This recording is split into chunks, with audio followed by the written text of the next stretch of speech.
se-Indonesia yang ingin tahu bagaimana caranya kita bisa menghadapi wabah Omikron, gampang sekali. Omikron itu sangat mudah menyebar dan sangat mudah nempel di rongga hidung. Sehingga yang harus dilakukan pertama, rutin cuci hidung dengan air garam 1% atau NaCl, sodium klorid 0,9%. Terutama setelah dari kerumunan. Yang kedua, rutin juga mengkonsumsi ramuan 131, bikin sendiri. 1 jari jahe tambah 3 serai, batang serai tambah 1 jari lengkuas, direbus di air 1 liter selama 10-15 menit, kemudian diminum pagi dan sore. Nah, itu nanti akan bisa untuk menghadapi wabah Omikron. Yang ketiga, tidak perlu panik menghadapi media. Karena tujuan dari media memang ingin memelihara ketakutan. Yang nanti juga disupport oleh para endorser obat-obatan. Yang tujuannya satu, untuk melariskan dagangan obat-obatan. Itu sebabnya kenapa mereka semua menganggap 131, ramuan 131 yang asli dari Indonesia dan juga cuci hidung dengan air garam itu sebagai hoax. Kenapa? Karena murah dan mudah dibuat oleh semua rakyat se-Indonesia. Karena jika semua rakyat seluruh Indonesia bisa membuat itu dan bisa mengatasi wabah virus COVID ini, maka tidak ada yang takut. Pada saat tidak ada yang takut, pada saat semua rakyat berani, pada saat semua rakyat memiliki solusi, maka semua dagangan mereka tidak akan ada yang membeli. Jadi itu, tetap belajar, tetap semangat, tetap pakai 131, tetap cuci hidung pakai air garam, dan tidak pernah takut. Yang belum tahu caranya bisa nyimak di mana, Pak De? Yang belum tahu caranya banyak itu di Facebook, di YouTube, di YouTube-nya Pak De Indro Channel Asli. Pak De Indro Channel Asli Pak ada di PAKDH DHE. PAKWEAC. Pak D-nya pakai DH. ET. Udah gitu aja. Pak D nggak ada apa-apa sih. Jadi harap Kat mau pengen golek mutasi nih neng Omikron ya apa? Ini lagi banyak yang join loh Pak D. Soalnya yang tadi itu FYP. Apa? Lagi ngetop di TikTok. Karena kan akunku ini masih akun baru. Jadi masih ini Pak D, banyak yang belum kenal Pak D. Itu. Betul, nek rakyatnya nggak ada yang takut, obatnya nggak payu, booster vaksin juga nggak laku. Iya makanya. Saya tuh nggak anti vaksin loh ya. Kalau saya vaksin, saya anti booster. Jadi harusnya vaksin itu berapa kali Pak D? 1 kali cukup. 1 kali pakai yang? 1 kali pakai vaksin virus utuh atau terkena langsung jadi penyintas. Emangnya jadi kena terinfeksi sama COVID itu tidak mengerikan toh Pak D? Enggak, biasa aja. Yang buat mengerikan itu kan media sama endorser obat. Iya kan? Grup-grup yang namanya pakai pandemik, yang namanya pakai ujungnya COVID ya kan. Misalnya dikawal COVID gitu, pandemic talk gitu. Itu kan endorser. Karena yang dihembuskan memang cuma ketakutan saja. Dan melihara ketakutan itu penting, karena semakin takut dagangan semakin laris. Pada saat orang takut nggak bisa mikir, apapun yang ditawarkan pasti dibeli. Kalau obat-obat seberapa mahal pun obat-obat harganya. COVID sebenarnya apa Pak D? Lah kalau misalnya memang ini hanya karena COVID saja, virus obatnya antibodi. Antibodi akan dikeluarkan lebih cepat sesudah tubuh kita mengenali virusnya, virus utuh yang masuk. Bisa lewat vaksin virus utuh, bisa juga lewat infeksi alami.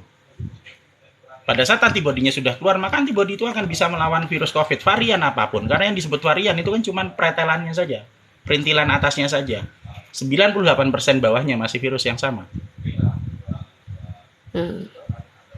Jadi, ya sudah itu. Jadi sebenarnya tidak semengerikan yang di media ya Pak D? Sejak awal tidak.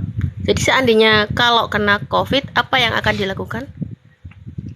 Yang akan dilakukan pertama kali, nggak usah ribut. Karena pada saat sampean ribut, nanti tetangga-tetangganya pada panik semua, ya kan? Sampean panik, tetangganya panik, lapor sana, lapor sini, ngurusin sana, ngurusin sini, ya kan? Akibatnya semua yang dilakukan tidak ada yang berdasarkan logika, semua karena kepanikan. Pada saat sampean kena, ya kan? tenangkan diri dulu, ya kan? Langsung istirahat. Di situ ada timeline yang harus dilakukan, yang sudah disebarkan untuk grup pekokers itu. Hari pertama sampai hari ke-14 apa yang harus dilakukan sudah ada di situ. Tinggal diikuti saja. Semuanya mudah, murah, bisa dibuat sendiri. Nggak perlu bayar sampai berjuta-juta. Kalau obat-obat antivirus itu kan diberikannya 8, ada dosis 1600 mg sehari. Apakah itu perlu, Pak D? Buat apa obat antivirus jika antibodi tubuh kita bisa ngatasi? Apakah ada efek sampingnya? Obat-obatan antivirus yang diberikan, jika favipiravir, itu bukan untuk COVID, itu untuk influenza. Bukan untuk coronavirus, itu untuk orthomyxovirus. Pemakaian favipiravir tidak ada gunanya untuk COVID. Favipiravir. Kemudian, obat-obat kayak seperti favipiravir itu masuk ke dalam sel dan menghambat replikasi virus di dalam sel. Ada atau tidak ada virusnya, obat itu akan tetap masuk ke dalam sel dan merusak sel. Sehingga efek sampingnya lebih besar daripada daya bunuh virusnya. Sementara tubuh kita punya antibodi, ada makrofag yang bisa menghancurkan virus. Kita hanya perlu memahami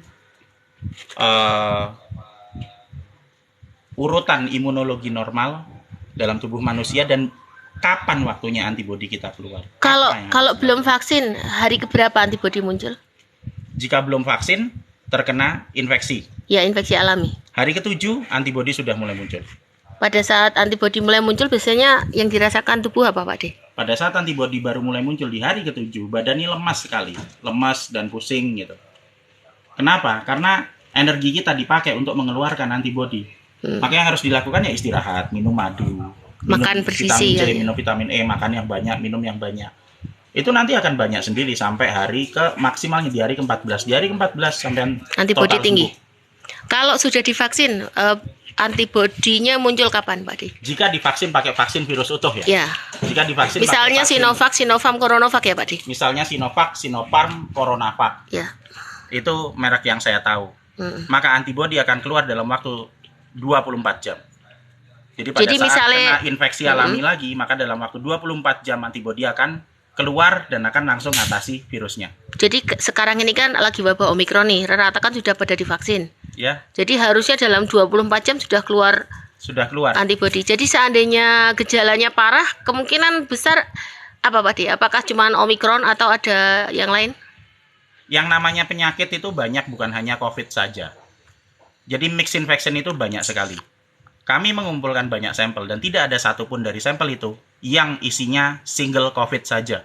Tidak ada sampai sekarang, mulai dari tahun 2020. Jadi rata-rata mix infection dengan virus lain atau bakteri. Ya.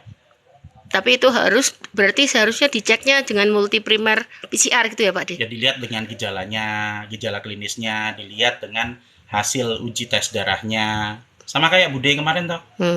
Ya, kena COVID, ya ada tipesnya. COVID-nya diatasi pakai 131 sama vitamin C, vitamin E, tipesnya diobati pakai obat tipes. Udah sembuh. Lah ya itu. Tidak pakai rame, tidak pakai ribut, tidak pakai protokol isolasi aneh-aneh gitu. Kita tetap biasa saja. Dan sembuh. Dan tidak perlu takut ya, Pak D, yang penting. Iya, karena kita tidak percaya sama media. Karena media tujuannya satu, memelihara ketakutan, bukan menyebarkan lagi. Ketakutannya itu sudah ada, tetap dipelihara. Supaya apa? Semakin takut, maka dagangan yang dijual akan semakin laris. Dagangannya itu apa, Pak D? Obat antivirus, vaksin yang sifatnya tidak aman, yang punya KIPI tidak aman dan juga hanya terhadap protolan protein S saja, bukan virus utuh. Kemudian semua peralatan, Alkes kayak PCR kayak apa kayak semuanya. Termasuk tes-tes kayak gitu ya? Termasuk uji tes. Jadi memang sebenarnya ketakutan itu dipelihara karena untuk melanggengkan dagangan gitu, Pak D? Iya. Kalau misalnya menurut Pak D itu, booster itu sebenarnya diperlukan nggak? Tidak. Kan sudah disebutkan tadi, saya tidak anti vaksin, saya anti booster. Anti booster, kalau misalnya... Anti booster terhadap vaksin apapun. Kalau vaksin itu yang baik dan yang baik menurut Pak D itu vaksin yang apa? Vaksin untuk apa? Vaksin untuk COVID. Vaksin untuk COVID yang terbaik yang terdiri dari virus utuh. Jadi kalau bukan vaksin virus utuh yang dimatikan, Sinovac, Sinopharm, atau CoronaVac, Heeh. ya kena infeksi sekalian, kemudian sembuh. Itu sudah antibodinya akan kan nanti akan habis Pak D. Antibodi memang akan habis dalam waktu maksimal 6 bulan akan habis, betul sekali. Hmm. Tapi bahkan pada saat antibodi 0, ada yang namanya sel memori. Pada saat antibodi kita 0, kemudian nanti Kena infeksi lagi. terinfeksi ulangan, ada infeksi ulangan, maka dalam waktu 24 jam antibodi kita otomatis keluar sendiri. Jadi tidak perlu kita mempertahankan titer antibodi selalu tinggi Pak D. Tidak perlu. Apa resikonya jika titer antibodi kita selalu dipertahankan untuk tinggi Pak D? Tubuh kita memerlukan antibodi untuk banyak penyakit. Hanya untuk COVID saja. Nah, jadi ya kita memanfaatkan, mengefektifkan antibodi dalam tubuh kita. Buat apa kita terus-menerus mengeluarkan antibodi untuk COVID? Sementara penyakit-penyakit lain masih banyak. Apakah semua penyakit di seluruh dunia hanya COVID saja? Jadi kalau titer antibodi terhadap COVID tinggi, kemungkinan titer antibodi terhadap yang lain malah nggak diproduksi ya Pak D. Ya, Padahal iya. penyakitnya banyak. Iya, Jadi malah resiko terkena penyakit yang lain malah lebih tinggi. betul. Oh. Jadi seharusnya booster nggak diperlukan ya Pak D. Tidak. Sejak awal kami bilang booster tidak diperlukan. Tapi kenapa sekarang ini selalu didengungkan untuk booster 2, ketiga, dan itu yang disasar malah rentan dan nenek. Karena mereka pengen, yang- pengen menghabiskan stok. Karena masalah dagangan saja. Jadi bukan karena alasan kesehatan. Sama sekali nggak ada urusannya dengan kesehatan. Menurut Pak D, vaksin-vaksin yang tidak aman itu kenapa? Ya kan sudah dilihat di situ kriterianya. Yang di sini masih baru semua Pak D followernya. Jadi misalnya ada vaksin, ada berapa jenis vaksin sih di Indonesia ini? Ya vaksin itu, ya kan, Ya, itu ada yang vaksin virus utuh, ya. ada yang bukan dari virus utuh. Vaksin yang dari virus utuh, itu ada yang vaksin virus utuh dimatikan. Terus ada juga yang vaksin alami, ya kena infeksi alami. Saya pilih yang itu. Nah kemudian ada juga yang vaksin yang bukan dari virus utuh, cuman protein S-nya saja. Nah vaksin protein S ini, yang harus kita tahu adalah virus COVID itu protein S-nya cuma 2%. Varian itu cuma 2%. Kemudian yang 98% di bawahnya itu virusnya tetap. Mau varian apapun itu tetap virus COVID. Tidak berbahaya sama seperti awalnya. Itu. Jadi yang virus utuh, vaksin virus utuh berarti kita nanti akan mendapat 198 sampai 100% antibodi terhadap keseluruhan virus. Sementara kalau kita dapat yang vaksin protein S saja, kita hanya dapat yang 2% saja. Padahal 2% ini dibuat berdasarkan varian yang awal, sehingga pada saat ada varian baru ini nggak berguna. Jadi sebenarnya booster ketiga yang sekarang ini kan rata itu kan yang digunakan adalah vaksin protein S. Berarti itu useless loh Pak D. Tidak ada gunanya sama sekali. Padahal kipinya berat loh Pak D. Nah, sudahlah tidak ada gunanya, kipinya juga berat. Buat yang berdasarkan vektor adenovirus, bisa menyebabkan sesak napas, iya kan? Ya. Terus penggumpalan darah di paru-paru, di hati, kerusakan hati, miokarditis, gangguan organ reproduksi, gangguan saraf. Sementara yang mRNA jelas menyebabkan badai sitokin. Karena begitu disuntik, nggak usah lama-lama, nunggu 3-7 jam, itu langsung nanti deg-degan. Demam tinggi. Belum nanti muntah. masih ada efek sampingnya, bahwa masih mungkin ditemukan adanya herpes virus di dalamnya.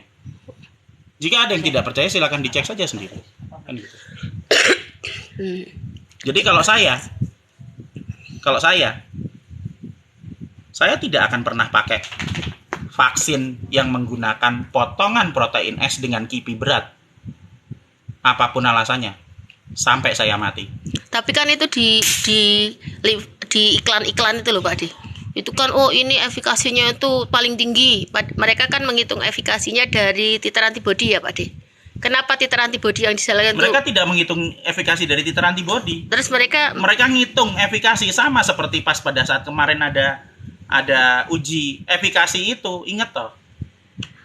Jadi ingat toh uji efikasi yang di Bandung itu. Waktu itu ada 1620 orang, 810 divaksin, 810 nggak divaksin. Cuma dikasih placebo. Dari 810 ini, yang divaksin kemudian dianggap sakit, itu 7. Yang nggak divaksin kemudian sakit 18. Jadi mereka menghitungnya ya 7 tambah 18 dibagi 25, itu saja. Akhirnya ketemu di situ berapa persen waktu itu? Lupa saya. Nah, kalau Saya misalnya cuma menghitung nggak? Kalau misalnya ngitungnya cuma 7 sama 18 ya buat apa pakai 1860 orang? Harus dipertanyakan lagi itu efikasinya seperti itu. Dan lagi pula efikasi itu kan semuanya antah berantah saja. Tidak ada yang pernah membuktikan. Kalau mau dibuktikan efikasi yang benar ya uji pakai virus netralisasi. jadi gimana caranya menguji uji netralisasi tadi Pak D caranya?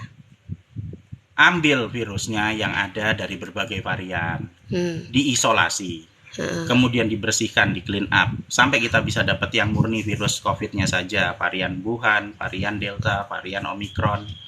Kemudian kan sudah banyak yang divaksin, diambil antibodinya, diambil serumnya. Nah kan serum hasil vaksinnya ada, serum hasil vaksin dari yang Sinovac, dari AstraZeneca, dari Pfizer, dari Moderna ada. Ya sudah diadu, bisa nggak netralkan virusnya? Kalau bisa netralkan virusnya, ya berarti bagus. Kalau nggak bisa netralkan, ya berarti gagal. Simple toh. Jadi bukan dari titer antibody gitu Pak D? Titer antibody itu kan cuma protein S saja. Jadi seandainya bilang oh titer antibodinya tinggi, itu belum tentu dia protek sama virus lapang ya Pak D? Karena kan yang diukur dari protein S saja. Iya. Jadi karena alat uji untuk ukur titer antibody hanya terhadap protein S. Betul. Oh. Jadi kesimpulannya kita harus belajar supaya kita tidak mudah ditipu dan juga tidak mudah ditakut-takuti. Karena semakin kita mudah ditipu, semakin kita mudah ditakut-takuti, semakin gampang kita panik, maka kita semakin gampang diarahkan untuk membeli apapun yang dijual. Gamaras harganya berapa? Puluhan juta. Ya kan? Banyak. Terus dulu apa yang tokulizumab apa? oh, kowe gak oleh ngerokok jarene si TikTok-e. Pak, nanti ke band. Dah. Oke, siap. Soalnya diperingatkan itu Sehli Live. Jadi ternyata itu Bude 131-nya direbus sama itu di postingan saya sudah ada, tolong dicek di YouTube saya ada semua, cara cuci hidung, cara bikin 131 sudah ada semuanya. 131 ditambah apa untuk mengatasi booster vaksin sudah ada semuanya, silahkan dicek semuanya.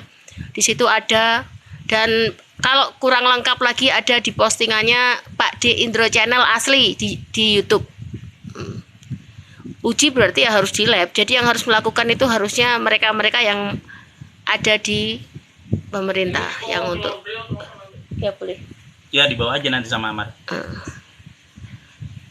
Jadi menurut Pak D apakah kita berhak untuk menolak? Tubuh kita adalah tanggung jawab kita sama Tuhan Yang Maha Esa. Menolak booster dan sebagainya. Kita menolak. Nah, apakah kita dipaksa booster? Enggak. Nah, ya sudah, apa yang ditolak? Iya. Kami sekeluarga cuman vaksin sekali. Dari awal juga enggak ada tuh yang maksa kita vaksin. Kita vaksin dengan kesadaran sendiri kok. Apakah Pak D dikeluarkan dari ID? Maaf, kami bukan dokter. Saya bukan dokter, saya dukun. Tukang parkir. Dukun. Kadang-kadang jadi tukang parkir. Saya Bude. Kadang-kadang jadi tukang santet. Jadi sejak awal kami tidak pernah bergabung dengan ID. Karena memang bukan dokter. Iya, terima kasih ya semuanya. Oke. Nanti akan kita bikin live lagi. Ternyata banyak Pak D, di atas 2000 lebih. Oke, ini trial aja sih. Trial, karena postingan di Facebook kita semuanya di-ban gitu. Kemungkinan di TikTok juga beberapa postingan tentang Omicron itu blessing dari Tuhan itu juga di-ban sama TikTok, dihilangin. Iya. Padahal emang Omicron sebenarnya menurut Pak D apa tuh Omicron? Omicron ini adalah virus varian baru COVID yang gampang nempel di hidung. Dah itu aja. Makanya kita harus lebih sering rutinkan cuci hidung pakai air garam 1%. Udah itu saja. Kalau bikin sakit nggak Pak D? Enggak tuh. Lebih sakit dari yang awal nggak? Enggak. Sama sekali tidak. Tapi yang sekarang ini yang PM saya tuh rata obat-obatnya masih sama seperti yang COVID dulu loh Pak De. Kalau saya sudah dikasih obat-obatan yang membahayakan kesehatan kayak gitu dan mau dipakai, ya sudah disuruh minum saja, tidak apa-apa. Jadi Gitu. sebaiknya memang tidak usah diminum obat-obatan tersebut. Kalau saya tidak akan minum obat-obatan yang membahayakan kesehatan. Oke. Gitu. Begitu. Dadah. Terima kasih. Iya, tapi yo ojo Oke, siap. nek ra oleh hudut. Jadi tidak bisa sering-sering Pak D-nya karena perokok.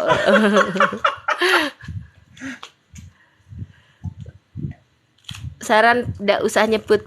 Oke, siap. Dadah. Makasih ya. Terima kasih semuanya. Bye bye. Tidak usah nyebut apa. Tidak usah. Nyebut ini. Jadi nggak usah minum antibiotik ya. Kan virus, antibiotik buat bakteri, kecuali memang ada bakteri gitu. Kalau diabetes gimana Pak D? Ya tangani diabetesnya. Banyak banget ini Pak D lagi baru-baru. Live lagi kapan Pak D? Request aja mau live kapan, kita siap dengan materi apa. Nanti kita schedule. Tidak lebih dari 10 menit. Karena nggak boleh ngerokok. Dan itu bikin saya emosi kalau saya nggak boleh ngerokok tuh.